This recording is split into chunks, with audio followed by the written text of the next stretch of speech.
এবং পরিষ্কার পরিচ্ছন্ন ভোটার লিস্টের পরে এসআইআর পরে যে নির্বাচন হয়েছে দেশে প্রথম বিহারে, সেখানে সুশাসন জয়ী হয়েছে, বিকাশবাদ জয়ী হয়েছে, রাষ্ট্রবাদ জয়ী হয়েছে এবং অপারেশন সিঁদুরের পরে প্রথম নির্বাচন হয়েছে।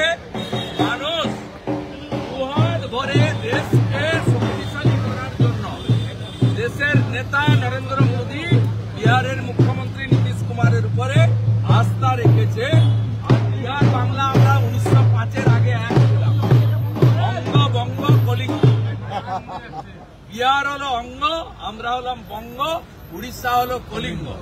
অঙ্গ হয়ে গেছে, কলিঙ্গ হয়ে গেছে, বাকি আছে বঙ্গ।